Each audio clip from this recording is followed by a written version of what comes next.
माइयों का ठेला बतारो का ठेला तार दादियों का।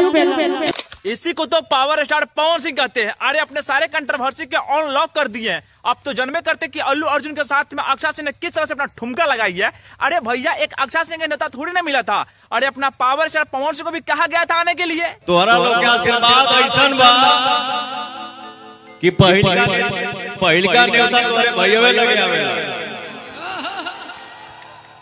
लेकिन हमको यहाँ आना था और हमने अपने भाइयों से ये शेयर किया कि मैं ना उसमें काम किया हूँ ना गाना गाया हूँ, तो जाए चलो गोइला कोनो काम नहीं जाए चलो, हमार कौन जरूरत बा बेमतलब के हम जाके का होगा।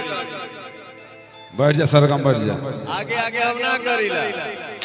इतना मत रुकिए, आगे भी देखते जाइए मेरे दोस्त। अरे किस तरह से यश कुमार और लुलिया ने अपने घर में पॉडकास्ट खोल लिए हैं और पवन सिंह को टारगेट करते भी जा रहे हैं, लेकिन पवन सिंह कौन कहाँ है यार। अरे लुलिया के फुलिया बना दिए हैं। एगो तक घरे घरे कहीं कौन कार्ड खुलल घरे घरे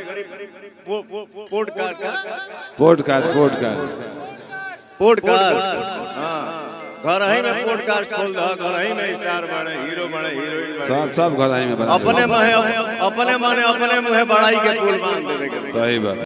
अरे भैया पवन सिंह अभी रुके कहाँ। अरे डिम्पल सिंह अभी रेलते का है। तनवा कहीं ना जाने, फलानिया कहीं ना जाली, उनका फिर आवेला तो एक्सेप्ट करेली। सही बात। हे जा फुर्सत बा।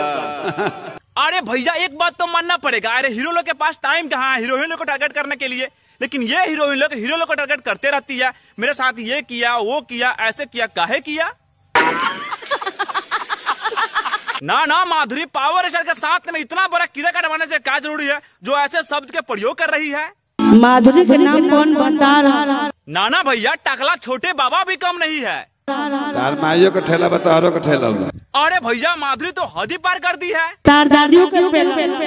अरे दोस्त अब चलते हैं खेसारी की ओर। इनको लगा है ठोकर बड़ा बिजोर। जब लगवावेली से तो सही रहेली सा, आ जैसे दूर जली से घबरा जली सा। अरे मेरे दोस्त पवन और खेसारी कितने बड़े फैंस है तो लाइक कीजिए ना, और हाँ मेरे चैनल को सब्सक्राइब कीजिए ताकि अगला वीडियो सबसे पहले आपको ही मिलेगा।